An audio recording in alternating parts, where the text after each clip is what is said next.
Lucho, ¿no? Luis. Ahora, ya.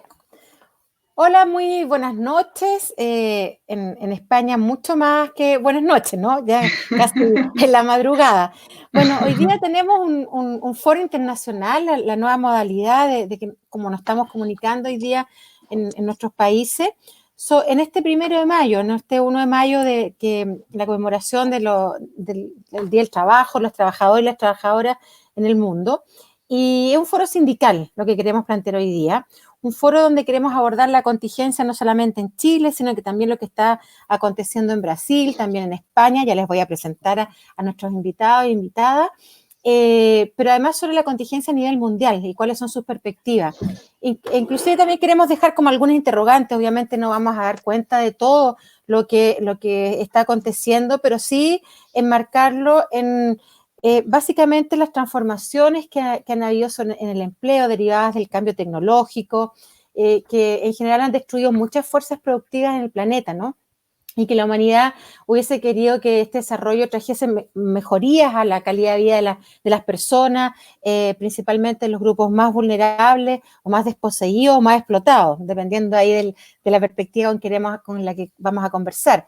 Ahora, hay un tema que es bien contradictorio y que tiene que ver con, por un lado, que el aumento a nivel mundial está provocando, por un lado, de la productividad, ¿no? Está provocando mucho aumento del desempleo en los distintos países del mundo. En Chile hoy día nos daban cifras de un 8, y tanto, creemos que incluso puede ser ya de 2 cifras.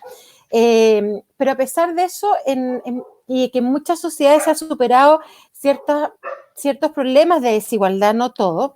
Sin embargo, lo que hemos visto en estos últimos años es el aumento de la desigualdad, el aumento de las brechas, por ejemplo, en el mundo de los trabajadores y las trabajadoras, los salarios, del mundo de los salarios entre mujeres y hombres, y también hemos visto la brutal concentración de la riqueza en general en todo nuestro planeta y sobre todo en América Latina. Quizás ahí vamos a tener algunas diferencias con España, pero nos puede contar nuestro invitado. Hoy día tenemos 3 de lujo nuestros invitados y nuestra invitada. Por un lado está Julio Turra, que él es sociólogo, le habíamos puesto economista, pero es sociólogo, somos colegas, y él es además director ejecutivo de la CUT de Brasil, desde 1997 hasta ahora, el 2019, hace poquito tiempo, y es miembro de la coordinación del Acuerdo Internacional de Trabajadores y Pueblos, y también es profesor. ¿Cómo estás, Luis? Julio, perdón. Todo bien, un Todo gusto bien, qué estar bueno. con ustedes, con Claudia, Okay. Patricia, mi viejo amigo Luchito. Aquí vamos a estar conversando un buen rato. Por otro lado tenemos a Patricia Pinto Marino. Ella es licenciada en Economía de la Universidad de Salamanca, España, y colabora también con el Instituto Marxista de Economía de la Universidad Complutense de Madrid y es miembro del CCO, que es en el fondo las comisiones obreras, si no me equivoco. Patricia, ¿cómo estás? Efectivamente. Muy bien, muy buenas madrugadas desde aquí, desde España. Gracias, sí, sabemos que es de madrugada en este momento en Madrid. Y bueno, y por otro lado, nuestro gran y conocido Luis Mesina, dirigente sindical, él es secretario general de la Confederación de Sindicatos Bancarios y Afines, y también es el vocero nacional de la Coordinadora de Trabajadores y Trabajadoras NOMA FP, y también es profesor. ¿Cómo estás, Luis? Muy bien, muchas gracias, y muy contento de estar aquí con 2 grandes invitados que espero sea muy productivo para quienes nos están viendo hoy día. Sí, bueno, y gracias a toda la gente que sigue Punto Social, canal que tiene por supuesto varios programas que ustedes pueden buscar en la dirección.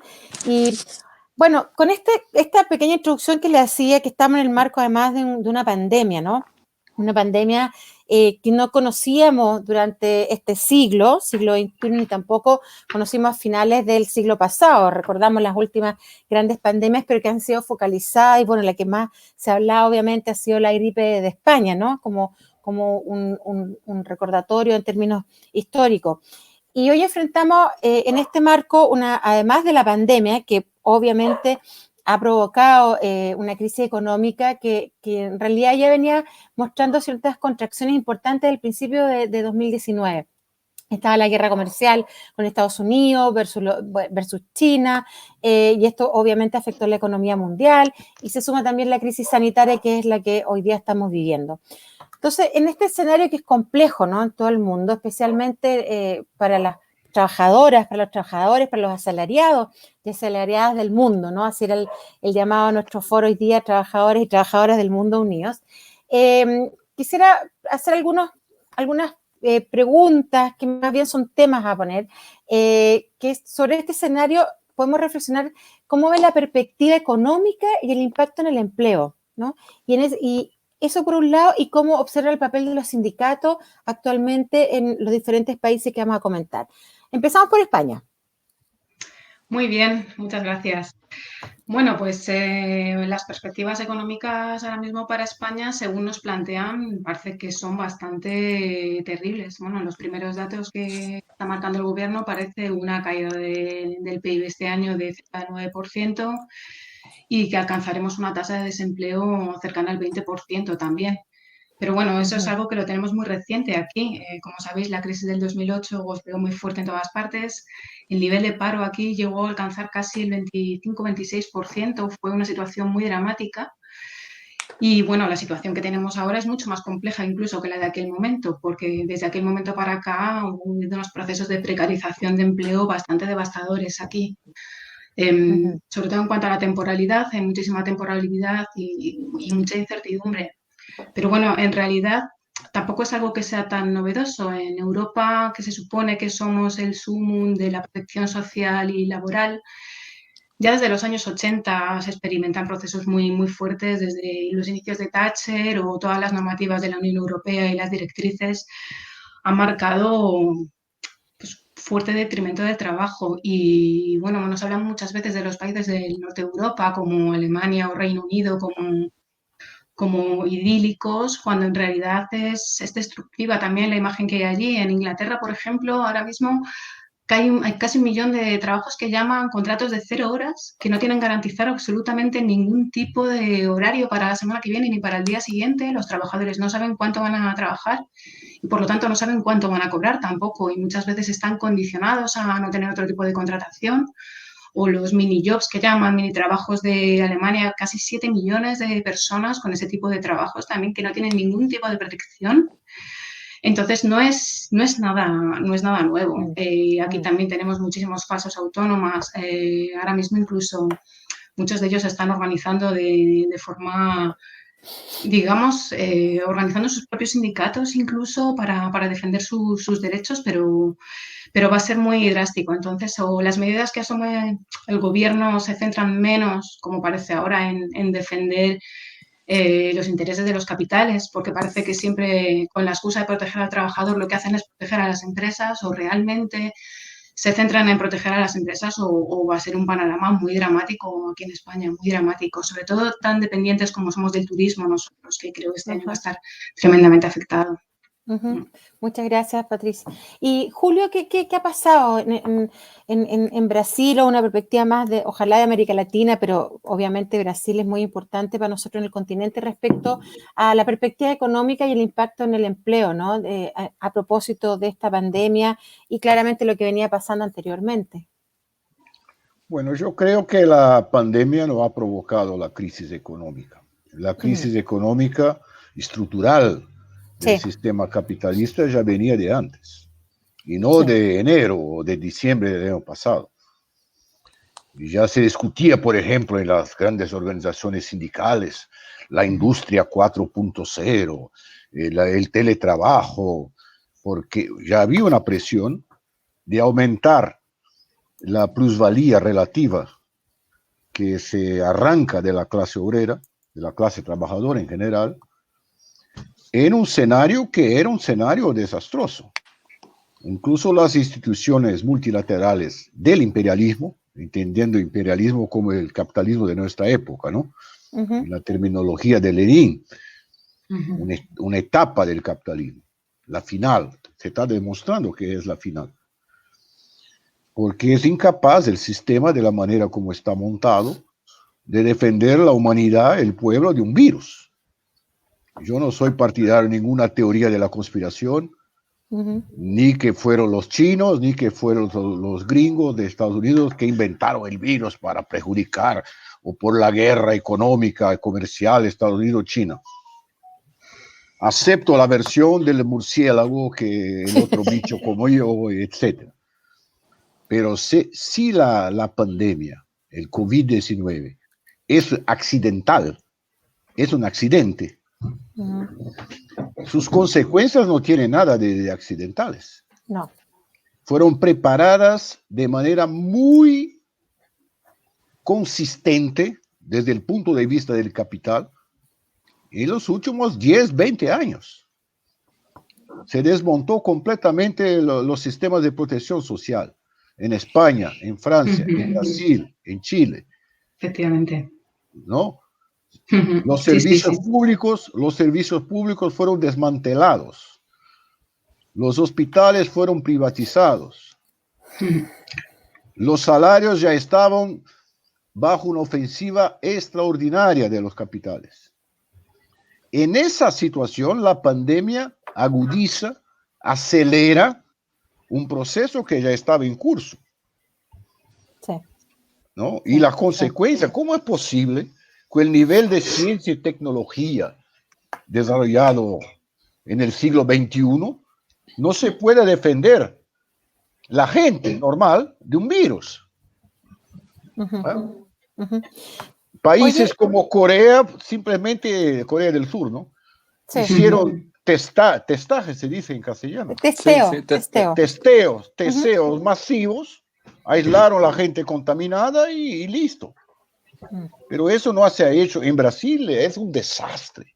Ya tenemos más muertos que China. Sí, ustedes han superado ¿no? la... El gobierno es la caricatura peorada, payasa de Trump, que ya es una caricatura, ¿no?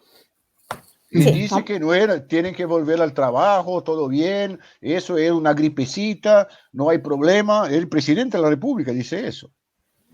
São Paulo, que es una megalópolis de casi 20 millones de habitantes con urbano, el 48% de la gente, 48%, está en casa. Todos los demás están en la calle. Y principalmente los informales que están delante de la encrucijada, ¿no? ¿Qué hago yo? ¿Muero de gripe, de la gripecita, como dice el presidente? ¿O qué tengo para comer? ¿O muero de hambre? Claro. Las calles de Guayaquil, ¿cómo se explica? Claro que sí. Un gobierno que al inicio de la pandemia ha pagado sus deudas a la FMI y ahora dice que no tiene recursos para enfrentarlo. Y en ese Entonces, marco... hay una responsabilidad por esta pandemia que no es de Dios y siquiera de la naturaleza, porque yo soy materialista. La responsabilidad del sistema capitalista. Así es. Y lamentablemente, las grandes organizaciones sindicales entran en el juego de que estamos todos en el mismo barco, unión, patrones, empleados y gobiernos para enfrentar la pandemia. Entonces, mi punto de vista es ese, no es la pandemia que produce la crisis, al contrario. Había una crisis muy grave, según los voceros del FMI, de la OCDE, de todas las organizaciones a servicio del capital, que preveían un nuevo derrumbe dramático de la economía mundial, y viene la pandemia. Entonces, es una situación inédita, donde la clase trabajadora está en una defensiva extrema. Luis, y en este marco, como para, digamos, la mirada general que tienen cada uno de ustedes, Chile. ¿Cómo vemos Chile, ya que hemos hablado de los otros países? Sí, yo antes de referirme a la pregunta que me parece central, solamente quisiera decir algo, aprovechando que estamos transmitiendo en vivo y quizá hay mucha gente viéndonos. Quería comentar a propósito que estamos en una campaña ahora en este momento por la libertad de una compañera que detuvieron hoy día en Valparaíso, Patricia Brito, una profesora, la detuvieron injustamente y el gobierno no solamente no la liberó ahora en la tarde, sino que además la pasó a una fiscalía para tenerla presa hasta mañana, lo que es bastante grave en el marco del debate del COVID-19. Entonces, para que quienes nos escuchan sigan en esta campaña pidiendo la libertad de esta compañera y sigamos en esta batalla. Bueno, entro en materia. Gracias, Luis. Sí, yo estoy totalmente de acuerdo en la crisis económica, pero no solamente la crisis económica, la crisis política de los regímenes políticos del mundo estaban atravesando una profunda crisis. La economía es consecuencia finalmente de el ordenamiento político de la sociedad. Y nosotros en Chile, y voy a responder esta pregunta internacional a partir de Chile, nosotros en Chile el año 2019, pero a fines del 2018 ya veníamos observando cómo la economía venía mostrando síntomas de decrecimiento, quiebras de empresas, bajas salariales producto de las negociaciones colectivas que eran antitrabajadores, despidos por doquier y un aumento sostenido del empleo informal como consecuencia de, en el caso chileno, de mucha incorporación tecnológica, que es un tema que nunca lo abordamos, pero que también expresa, a propósito de lo que dijo Julio y Patricia, tiene que ver con la productividad, que explica yo también estoy de acuerdo que explica el fondo del problema. Pero en Chile veníamos con una crisis económica antes del estallido social del 18 de octubre. Bueno, Patricia y Julio saben el estallido de Chile, que fue muy característico, muy intenso. Se hacía caricatura antes de octubre de Chile. Decían, este país, ¿cómo aguanta tanto la gente? ¿Cómo soporta tanto un pueblo que ha sido domesticado? Nos metieron la pensión, las pensiones privadas, la salud privada, el agua privada, todo está privatizado en Chile. Porque, a propósito de lo que decía Patricia, del año 81, cuando se aplica la política de Reagan-Thatcher, Chile ya tenía el experimento. Chile fue el modelo a mostrar. Sí. Chile tenía privatizado el 79 el Código del Trabajo y el 80 promulgó el famoso decreto que da origen a la administradora de fondos de pensiones privadas. Entonces fue un ejemplo, fue el país que mejor se comportó. Chile era el mejor alumno de la región, al punto que nos decían, nosotros no somos de este barrio, este vecindario es muy malo. Nosotros somos jaguares, nos decían los tigres asiáticos, un país que está afuera. Porque los era un país que de América Latina. Claro, mostraba indicadores, prácticamente en todos los indicadores. Teníamos un ingreso per cápita más grande de América Latina, entonces como un país tan chico podía tener ese indicador. Bueno, porque estaba todo privatizado. Pero eso fue sobre la base de la más absoluta, yo diría explotación, abuso, y estalló el 18 de octubre. Y develó lo que ya venía ocurriendo en todo el mundo, que era el deterioro de la economía mundial y que eso es consecuencia además de la crisis política. Los regímenes, y con esto termino, esta democracia tan propia de la República, nosotros lo dijimos el año pasado, no le sirve a los gobiernos, porque cada vez los gobiernos recurren a instrumentos, a herramientas más represivas, no toleran la democracia como y a nosotros tampoco nos sirve, o sea, a los de arriba no les sirve, pero a los de abajo tampoco. Este sistema no nos sirve a nosotros, porque es un sistema que conculca derechos, pero además que arrincona, mediante la represión, a los trabajadores. Y claro, lo que hace la pandemia que agudiza la crisis económica, pero además la acelera. Son dos fenómenos. Agudizarla devela ante la sociedad lo grave y las perspectivas graves que se nos vienen, pero también la acelera. Es decir, esto que podía llegar a fin del 18, el 2019, perdón, el 2020, hoy día ya la tenemos encima. Y las perspectivas son francamente desastrosas.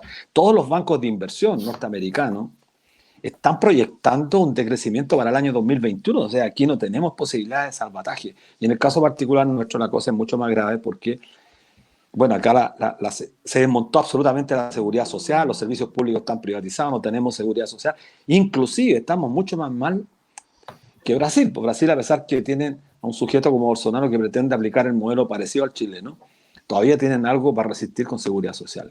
Entonces, el capitalismo efectivamente está en una crisis brutal.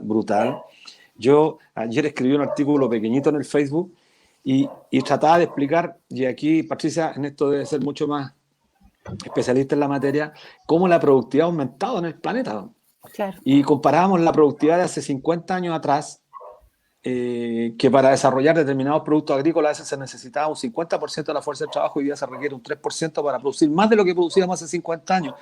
Ergo, ¿cómo se explica entonces que la gente no tenga para comer? ¿Cómo se explica que en la medida que aumenta la productividad aumente también la concentración, el oligopolio, el monopolio? Porque el capitalismo no tiene salida y por lo tanto tenemos que pensar una nueva fórmula. Yo quisiera, en este marco que han dado los tres y que yo creo que hay bastante coincidencia, ¿no? De que no hay una teoría conspirativa, creo que en eso estamos de acuerdo, en que a veces uno lo puede pensar, ¿no? Porque es tan desastroso, pero efectivamente todo aquello que aparece como conspiración, más bien la explicación que hay racional, ¿no? Es que es producto de un sistema de producción que tiene muy clarito cuáles son, creo que ahí perdimos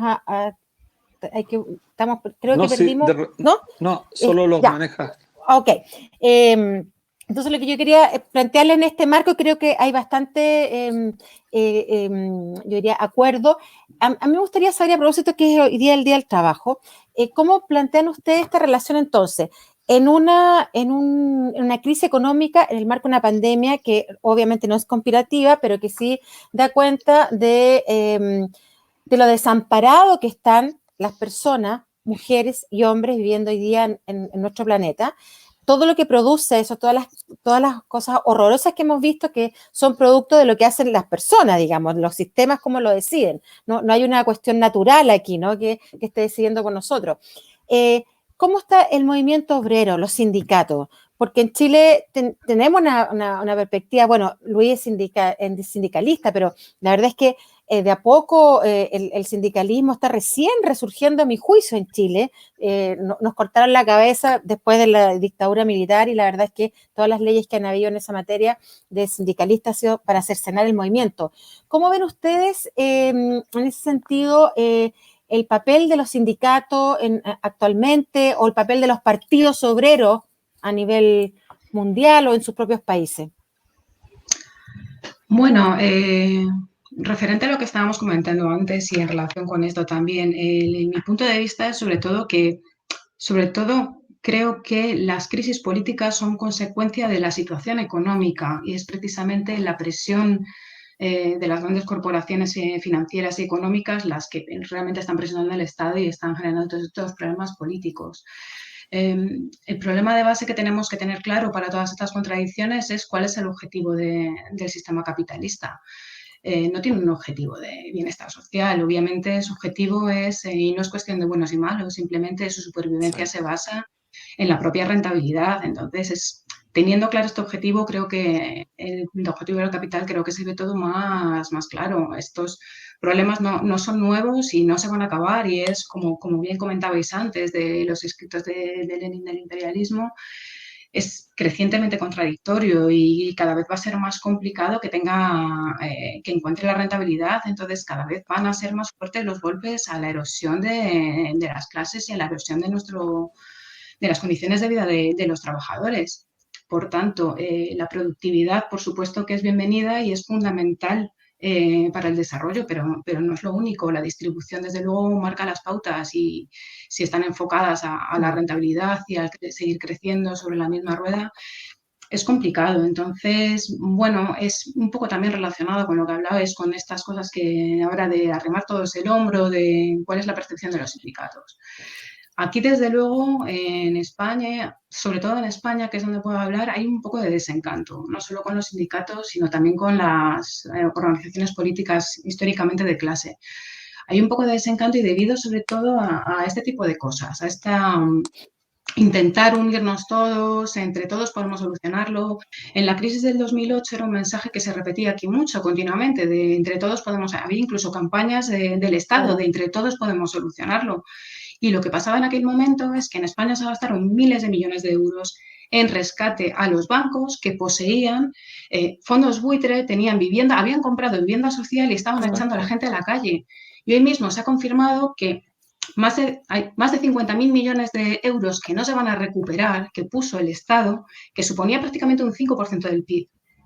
Y no hubo una gran movilización ni de las organizaciones políticas obreras ni tampoco de los sindicatos. Entonces, eso lleva a la gente un poco a esa desafección. Ahora están hablando que la pandemia va a traer un 9% de destrucción del PIB. Se gastó un 5% en salvar a la banca. Entonces, creo que es muy importante que tengan claro cuál es el objetivo. Obviamente, sin las organizaciones obreras no tendríamos ningún derecho. Sin los sindicatos no tendríamos vacaciones, no tendríamos seguridad social, no tendríamos absolutamente nada, pero eso es lo que no se debe olvidar. ¿Cuáles son los objetivos de las organizaciones obreras? Y es la defensa unilateral de los trabajadores y no es todos a una, porque es que nuestros intereses no son conciliables. Los intereses de los trabajadores y de las grandes capitales no son los mismos. Entonces, tenemos que estar unidos y hacer presión a los estados para encontrar las nuevas vías que son las de siempre, que es la defensa de los trabajadores, no el todos a una. Julio o Luis, ¿te quiere comentar? Sí, bueno, estoy de acuerdo con Patricia, pero en homenaje al Día Internacional de Lucha de la Clase Trabajadora, el 1 de mayo, tuvimos noticias aquí en Brasil de una feroz represión en Chile, no solamente en el local de la CUT, sino en Valparaíso, en todo el país, ¿no? Sí, ahí volvimos. Entonces recibimos informaciones de aquí en la CUT Brasil, la transmitimos en el 1 de mayo virtual que hubo aquí, denunciamos la represión del gobierno derechista de Piñera en Chile, ¿no? Comento que la pandemia tiene varios efectos políticos. Por ejemplo, el gobierno Piñera, que estaba en las cuerdas, como se dice en el boxeo, ¿no? Estaba en las cuerdas, ahora reflota con la pandemia. ¿Por qué? Porque se impone algún tipo de cuarentena, de confinamiento. Eso impide la acción masiva de los trabajadores, ¿no? La lucha de clases directa, digamos así. A no ser en los sectores esenciales que están trabajando, que la gente se moviliza para tener equipos de protección. Así es. Y no solamente en Brasil. Aquí las fotografías del cementerio, la más grande aquí de São Paulo. Ah, la de São Paulo, sí. Primera página de Washington Post, de New York Times, de todo el mundo. ¿No? Es una carnicería. El movimiento obrero está en la defensiva. Pero, si ustedes tienen la posibilidad, lean, para no decir que es Julio que está diciendo cosas, la declaración de la Central Sindical Internacional, Confederación Sindical Internacional, sobre el 1 de mayo. El eje de la declaración es el siguiente: tenemos que colaborar con los empleadores y los gobiernos para salir de la crisis. Con lo que hablabas tú de la unidad, ¿no? Todos unidos para salir de esta crisis. No, tenemos directamente, todos juntos, gobiernos que están a servicio de los empresarios, en general, es la regla, ¿no? Sí.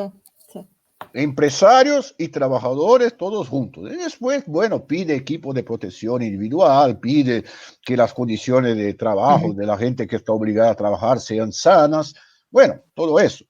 Pero el punto de vista es que no hay ninguna otra manera de organizar la economía y la sociedad de lo que esta mierda que vivimos nosotros, con perdón de la palabra a las señoras presentes. No, está bien, está bien. Está perfecto. Perfecto, sí, perfecto. Cuando la oportunidad que se abre es que nunca, como hoy día, siquiera en las guerras mundiales, la primera sí, la segunda también, pero ahora de manera brutal, se desnudó el capitalismo como un sistema que no protege siquiera a la humanidad de un virus. Que tiene tendencias destructivas evidentes. Porque todo el problema del trabajo precario, del trabajo intermitente, que el tipo que se quede en la casa esperando un llamado por el celular, si hay o no pega ese día 1 hora, 2 horas, todo eso se estaba desarrollando ya. Y las burocracias sindicales, ¿no?, buscaban adaptarse a eso. Yo participé de 1 millón de seminarios sobre la industria 4.0, sobre el teletrabajo, sobre eso, sobre aquello.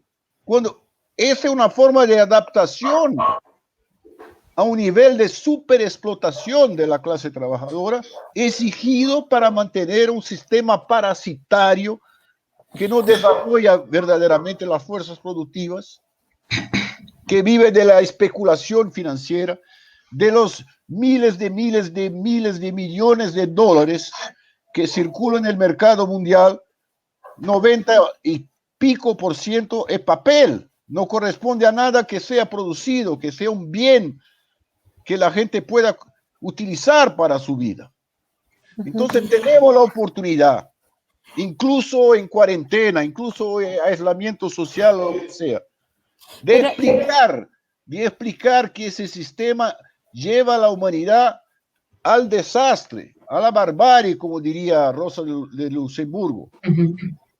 Y las direcciones sindicales, en general, hay siempre excepciones, en general se adaptan a eso, no lo combaten. Proponen dar rostro humano al capitalismo. Como dice un líder campesino aquí de Brasil, muy conocido, Stedley, del Movimiento Sin Tierra, podemos pasar perfume en el cerdo, que el cerdo seguirá siendo cerdo. Mismo con perfume. Oye, entonces tenemos esa oportunidad. Yo creo que la labor sindical en ese momento es defensiva, sin duda. La mayoría de los sindicatos en Brasil están negociando que la reducción de la jornada laboral no sea tan nefasta como los patrones quieren. Y el gobierno autoriza acuerdos individuales sin la participación del sindicato. Pero no vamos, termino con eso. No, sí, que quería hacerte una consulta, sí, dale.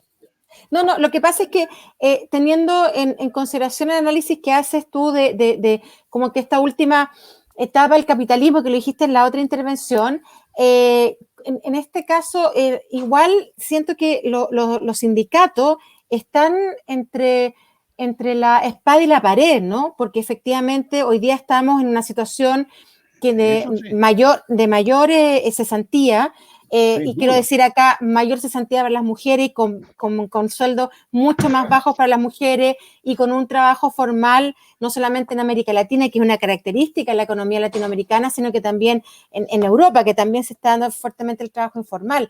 Entonces, en ese sentido, es como, ¿cómo ves esta sensación entre la espada y la pared de los sindicatos? Porque por un lado se tienen que unir, porque estamos en una situación compleja, y por otro lado diciendo, bueno, pero los que nos están explotando son los mismos que nos están pidiendo que nos unamos, ¿no? Que nos unamos para combatir la pandemia.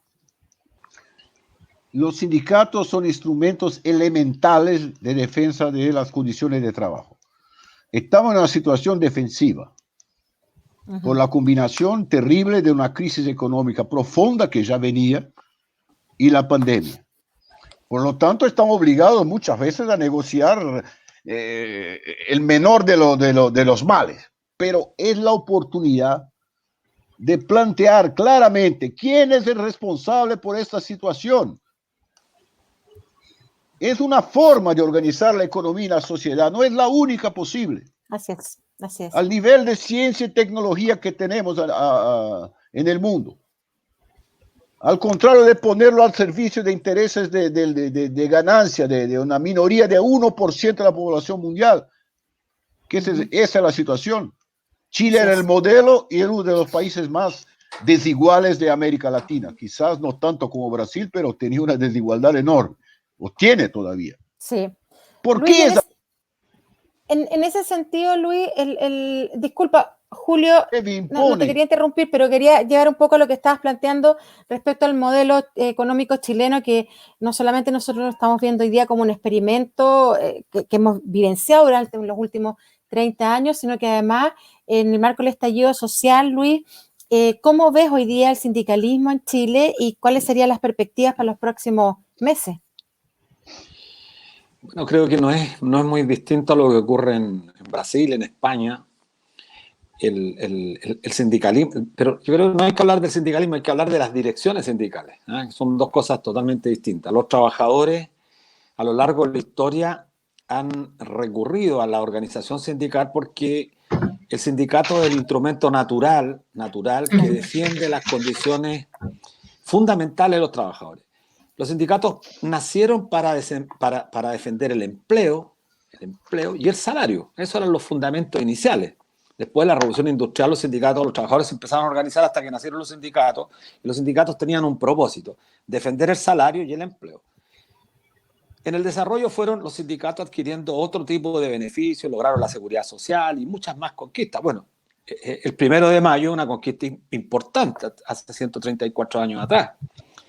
Y el problema de hoy no es el problema del sindicato, el problema es de las direcciones de los sindicatos. Yo muchas veces he señalado en Chile que el gran problema que tienen los trabajadores chilenos y chilenas son los dirigentes sindicales. Los dirigentes sindicales en el mundo, yo por lo menos hablo desde Chile, pero también conozco algo de la realidad internacional, se han convertido en el frontón, en el obstáculo para que los trabajadores avancen tras sus demandas. Que va a haber costos, siempre va a haber costos en la lucha social, siempre. Los trabajadores nada de lo que han conseguido lo han conseguido de manera gratuita. Bueno, las 8 horas, que fue el inicio, el 1 de mayo, cuando el 4 de mayo de 1886 fueron ahorcados 5 dirigentes anarquistas, producto de la lucha por restituir un derecho tan importante como era la jornada laboral de 8 horas. Pues bien, la gente se olvida.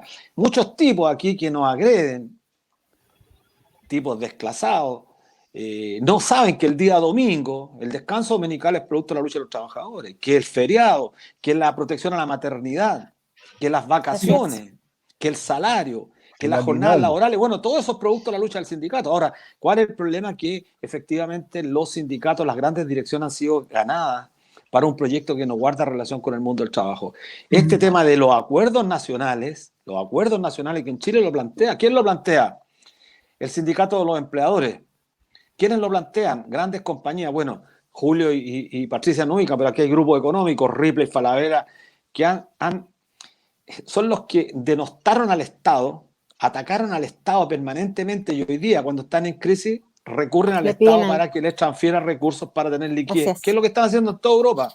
En España están transfiriendo recursos públicos a las empresas porque dicen que tienen problemas de liquidez. En Chile también. Entonces, la gente tiene que entender que un sistema construido sobre la base de la más absoluta, ya ni siquiera injusticia, sino que la desigualdad brutal que te golpea la cara porque hay que ser. O sea, ¿cómo observamos esta realidad?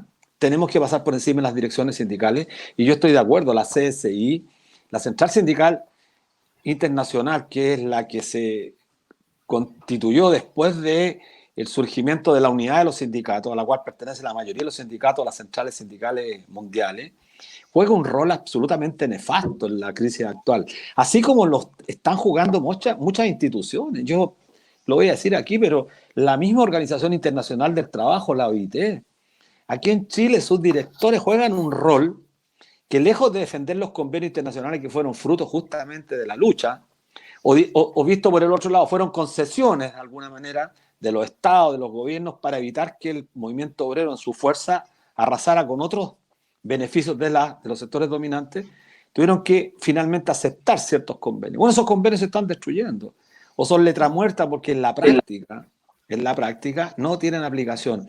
Y por lo tanto el desafío hoy más que nunca es pensar un modelo distinto. Y yo creo que aquí hay que ser claro, los trabajadores también han ido perdiendo lenguaje que les dé sentido, han ido perdiendo palabras que les dé sentido también a la historia.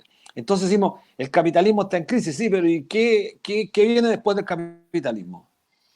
Los dirigentes y los trabajadores tienen miedo. Inhibidos, tienen miedo de pronunciar la palabra. ¿Cuál es la palabra? Sí. Socialismo. Tienen miedo. ¿Qué tipo de socialismo? Tenemos que entender que el socialismo no es una cuestión, no es una propuesta estanca de sociedad, no es el socialismo que caricaturizan, el socialismo del 17 de octubre, porque han cambiado las condiciones, pero el socialismo como organización social que permite que distribuir, que la producción del trabajo fundamentalmente de los seres humanos está al servicio de ellos mismos y no de una casta parasitaria que son los sectores dominantes. Es una discusión que tenemos que hacer. Hay corrientes que han surgido en el último tiempo que ponen el acento en el ecosistema y que todo eso es perfectamente posible debatir, pero lo que no podemos hacer es dejar de debatir respecto de superar el actual estado social que precariza y que condena, como bien decía y recordaba Julio, las palabras de Rosa Luxemburgo. Es la barbarie. Si hoy día nos están anunciando que van a haber millones de personas en la hambruna, digamos si eso no es expresión más concreta de la barbarie. Bueno, todavía está llegando en África, no llegó totalmente en África. Claro. Cuando llegar en África va a ser... En África parece ser que están llegando antes los despidos masivos que el propio virus. El coronavirus. Oye, ¿sabes qué? Me llama la atención lo siguiente, y qué bueno que lo hayas nombrado, Luis. Las palabras que no se pueden nombrar, ¿no? Y acá, perdonen que me tomen un minutito, porque soy la moderadora, pero nosotros durante mucho tiempo en nuestro país, la palabra inclusive de disenso o no estar de acuerdo con algo era visto como algo fuera de lo normal y te clasificaban, ¿no? Como, mira, ella no está en los consensos, él no está en los consensos, por lo tanto es conflictiva, ¿no? Más si eras mujer, digamos, pero bueno, el tema del conflicto. Por lo tanto, cuando hablamos de la clase, ¿no? La clase obrera, que obviamente no es una clase obrera que era de principios del siglo XX, ¿no? Es como obvio decirlo, no vale la pena discutir eso. Es otro tipo de clase obrera que tampoco ha sido caracterizada por, bueno, por intelectuales, por algunos políticos decentes, digo yo, pero el concepto de obrero, ¿no? El concepto obrero, obrera, ¿no? ¿Qué significa eso? Lo segundo, lo que decía, lo que planteaba Luis, que yo creo que, perdona, pero yo creo que en España se recupera un poco más eso cuando me daban los datos y decían, bueno, de las comisiones obreras, yo decía, wow, todavía por lo menos son capaces de resguardar el concepto obrero, ¿no? Partido Socialista Obrero Español. Claro, pero quiero decirlo, pero cuando ella habla de las comisiones obreras, ¿no? Como el lenguaje, el nombre, ya. Y por otro lado, lo que estábamos hablando. Entonces, después de este capitalismo salvaje, capitalismo barbarie, desalmado, con todas las características que ustedes han planteado, entonces, ¿hablamos de qué? ¿De un socialismo? ¿Hablamos de qué? ¿De el modelo de desarrollo sustentable? ¿Hablamos de cuál es? Y quiero ponerlos en este marco porque también quiero ser positiva en algún sentido, porque yo creo profundamente que los seres humanos, hombres y mujeres, tenemos la capacidad de reconstruir lo que hemos construido, ¿no? Y en ese sentido, ¿cuáles serían sus análisis respecto a este tema? ¿Cómo hablamos ahora? ¿Qué lenguaje hablamos? ¿Dónde ponemos el acento? ¿Por dónde empezamos? Porque estamos en esta encrucijada, yo siento, entre la vida y la muerte, ¿no? Que hoy día nos pusieron casi un problema existencial hoy día. Patricia. Bueno, es un tema que nosotros aquí en España es un debate que tenemos también abierto de forma común. Creo que el problema es que quizá precisamente lo que tú explicabas bien es el problema de la terminología y hay ciertas personas que son ajenas al movimiento, que les hablas de movimiento obrero y te miran extrañados y ellos no se identifican incluso con un obrero y claro, cuando estás dentro de todo esto es algo que choca bastante. Entonces, bueno, cómo plantearlo, lo que sí que está claro es que lo que hay que explicarle a la gente cuáles son los objetivos, es quiénes somos los que tenemos que trabajar para subsistir, los que no vivimos de las rentas, es tan sencillo como eso. Y el conflicto y la forma de abordar los problemas son los mismos ahora que antes, no han cambiado absolutamente nada. Quizá se pueden utilizar palabras, esto es como lo de gente que tiene desapego a los grupos políticos obreros o a los sindicatos. Organizaciones de clase tiene que haber, organizaciones de trabajadores tiene que haber, podemos ponerle el nombre que queramos, pero al final siempre son lo mismo. Entonces, con esto pasa lo mismo, hay gente que tiene miedo a esa expresión, o como ahora que les gusta poner nombre también a las diferentes, como si hubiese diferentes clases entre los trabajadores precarios y los que no son precarios. Y esa terminología está llegando a confusión. Es muy importante, sobre todo, recalcar cuál es el mensaje. Es los que tenemos que trabajar para subsistir y tenemos una lucha en común porque los problemas que tenemos, incluso nosotros, en cada país, en cada estado, los problemas adoptan, digamos, apariencias diferentes y la lucha es diferente, pero el problema es el mismo, es la erosión de los derechos y de nuestro sistema de vida y en todos los países es lo mismo y tenemos que estar unidos para ello, con lo cual, bueno, terminología es un debate abierto, sí. ¿Luis o Julio? Julio. Mira, compañeras y compañero Lucho, con el nivel de tecnología que la humanidad acumuló, cada uno de nosotros podría trabajar 2 horas por día. Así es. 2 horas por día. Y el resto del tiempo, vivir. Vivir. El problema es al servicio de quién está la tecnología. Así es. Si está al servicio de 1% de la población mundial, que todos los datos estadísticos demuestran. Y eso se repercute en cada uno de nuestros países. En todos ellos hay 1%. ¿Quién es el 1%? Son propietarios privados de los grandes medios de producción. El que impide que la tecnología sea puesta al servicio de la humanidad es eso. Es la propiedad. es la base de todo. Y evidentemente, como esa gente del 1% es muy poderosa, controla los gobiernos, degenera los partidos que fueron creados incluso por la lucha de la clase obrera, los integra al sistema y crea un obstáculo formidable. Entonces yo no hablo de socialismo como una utopía o como el desarrollo sostenible, porque cualquier dirigente que tenga de institución multilateral, de la OMS, depende del desarrollo sostenible, todo eso. Eso es una fórmula, como decimos en Brasil, una forma bus, cabe todo dentro. Cualquier uno mete el contenido que quiere, desarrollo sostenible. El problema de la propiedad privada de los grandes medios de producción. Y tenemos que explicar a los trabajadores. Y no es difícil explicar de manera popular.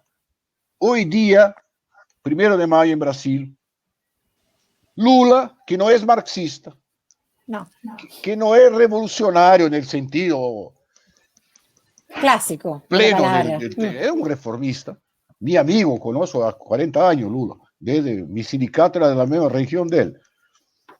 Él decía siempre, yo no entiendo por qué los empresarios no me metieron en la cárcel, no me quieren, ¿por qué nunca ganaron tanto dinero como en mi gobierno? Y yo le contestaba, Lula, porque ellos tienen más conciencia de clase que tú. ¿Cómo es que me estás ofendiendo? No, te estoy diciendo la verdad. Porque tú crees que es posible conciliar los intereses. Toda su vida fue de conciliación de intereses.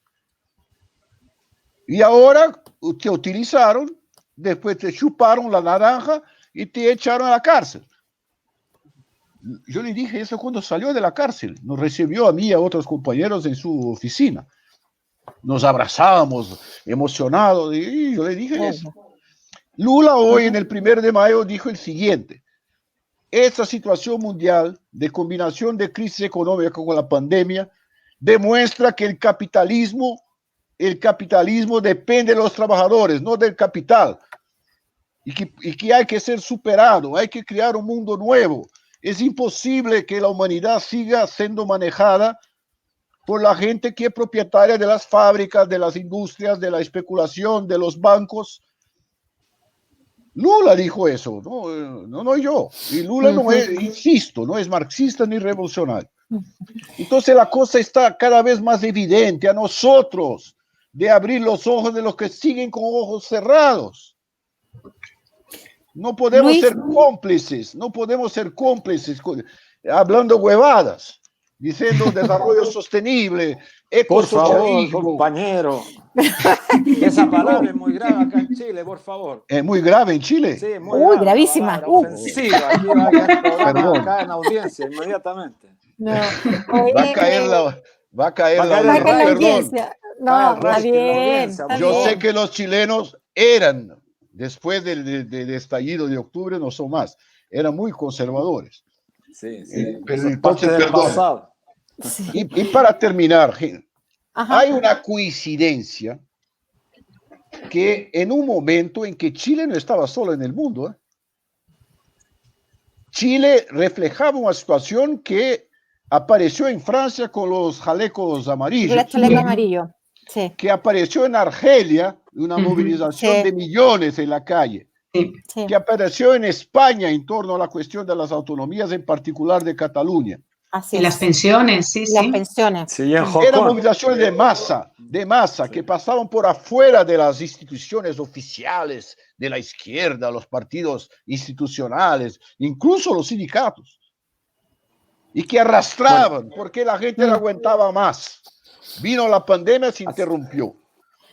Pero la indignación que existe en la gente, con la situación en que están, a mi juicio, pasada la tormenta, y lamentablemente nadie puede decir cuándo va a pasar.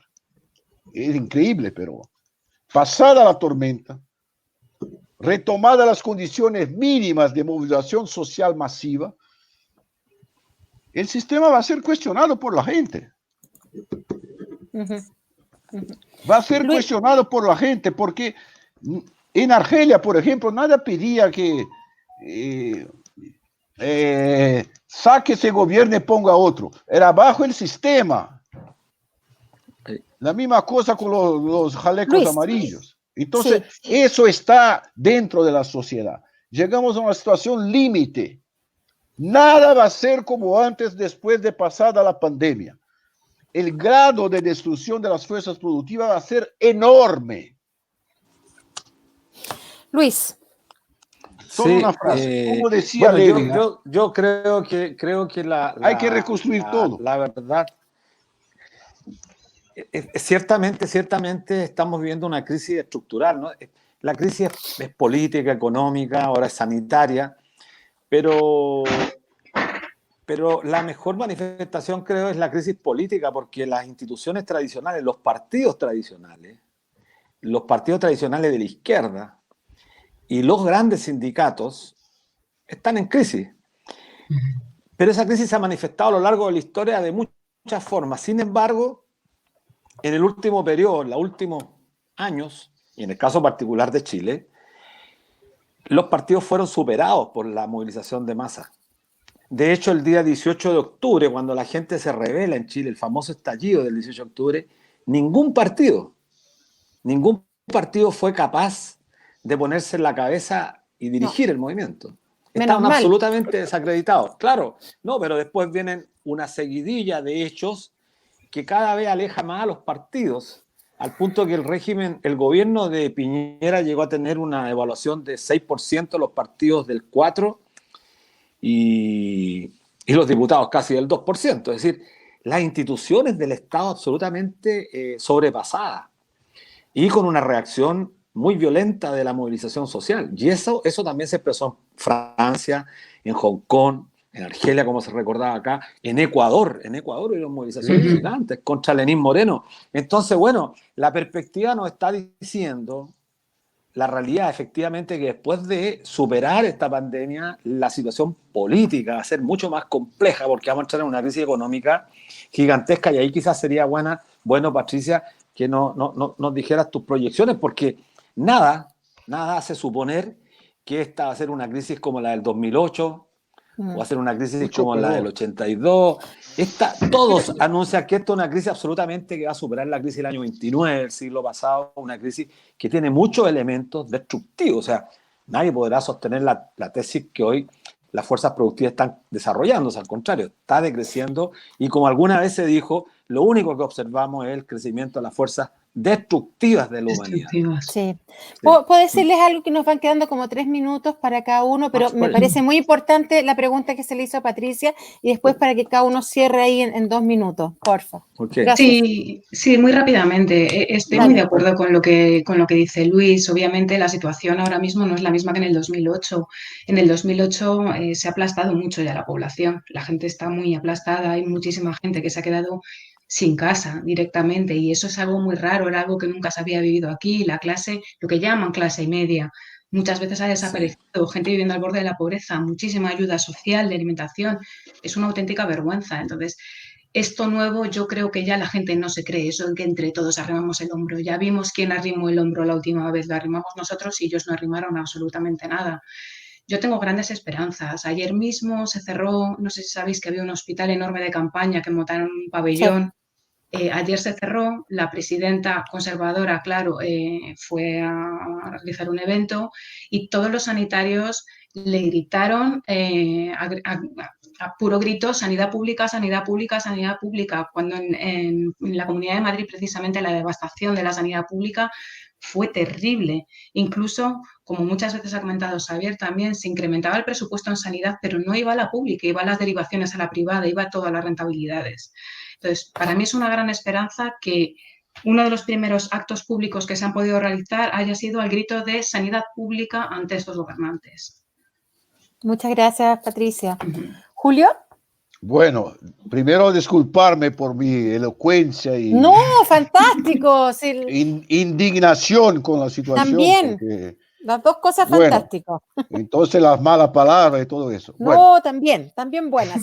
Completando un raciocinio. Al final de la Guerra Civil, 1921, después de la revolución, durante la revolución rusa, 20 millones de personas habían morido.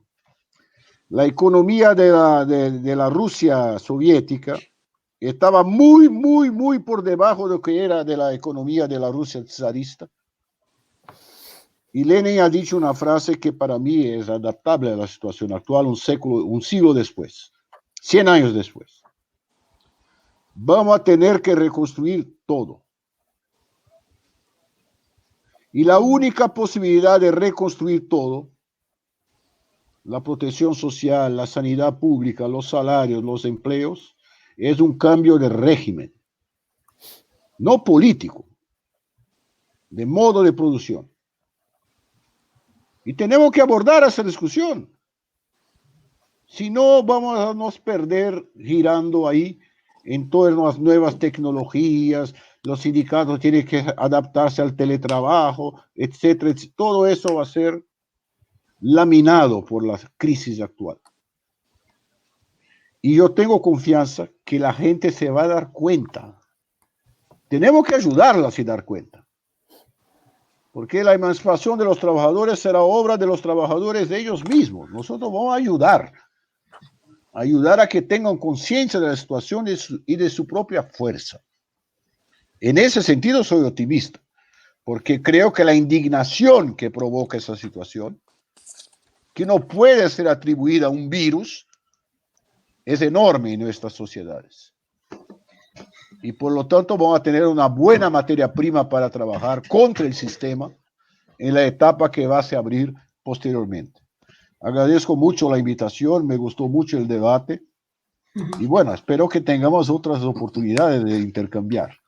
Sí. Muchas gracias, Julio. Luis. Sí, bueno, yo también tengo mucha confianza en que este proceso de confinamiento que no había ocurrido nunca en la historia quizás de la humanidad. Yo ayer conversaba con algunos historiadores, nunca habíamos estado confinados por 30, 40 días. Casi, creo que son más de 1.000 millones los que están confinados en el planeta. Tres y medio. Sí. Entonces, esto es inédito. Y en este proceso de confinamiento la gente está aprendiendo. ¿Y cuál va a ser la lección? Que ya las redes sociales lo colocan. Mientras la gente está confinada, lo único que ha quedado claro es que la riqueza la generan los trabajadores. La gente saca con sentido común, dice, bueno, por eso reclaman tanto, porque si no trabajamos no hay riqueza. Ergo. Entonces los capitalistas solo no pueden generar riqueza. Parásitos. Claro, entonces, bueno, y en el caso de las pensiones, nosotros estamos librando una batalla muy grande contra una industria que es una industria parasitaria que son las AFP. Bueno, pero yo quiero, creo que este es un primer capítulo, agradecer también a la compañera Patricia Pinto y a Julio. Bueno, Patricia, no tenía el gusto de conocerla, muchas gracias porque tener una visión desde España para nosotros es tremendamente importante y la vamos a dejar comprometida para otro programa porque el tema de las pensiones es el tema que en Chile tiene una importancia muy grande. Desde España necesitamos mucho debate. Así que agradecerle a Patricia también y bueno, a Julio también. Sí. Gracias, Claudia. Bueno, yo quisiera, me tuve que cerrar la boca porque quería opinar muchas veces, pero les agradezco porque creo que cuando recuperamos términos que son olvidados, no porque queramos, sino porque nos obligan a olvidarlo, creo que es el momento también en estos procesos de reflexión y confinamiento para los que pueden estar obviamente en cuarentena, de poder volver a recuperar nuestra memoria histórica, ¿no? La posibilidad de construir y reconstruir, como decía Julio, como el tan olvidado Lenin, ¿no? Que ni siquiera se podía leer. Yo creo que es un momento difícil para la humanidad, pero también creo que es un momento de reflexión profundo. Y ojalá tenerlos de nuevo invitados al programa porque creo que hay que recuperar la terminología, hay que explicar muchas cosas que la gente no sabe, desde lo que es un modo de producción, de lo que son los medios de producción, como la clásica teoría marxista que también nos ayuda a entender el sistema que vivimos. Así que muchas gracias a Patricia, que Gracias a Luis, gracias Julio, Encantada. y muchos comentarios, sobre todo sobre el tema sindical. Nos quedó el tema de la renta única o la ayuda que en algunos países se está discutiendo. Creo que hay que hacer otro programa porque hay varias cosas que discutir ya específicamente qué significan en términos para este nuevo Estado que se puede construir y una nueva economía también. Muchas gracias. ¡Viva el 1 de mayo! Julio, viva. ¡Viva los el 1 de mayo! trabajadores! De las trabajadoras y Chao, los trabajadores. sí. Chao, nos vemos. Adiós. Gracias, Chao. gracias, chao, chao.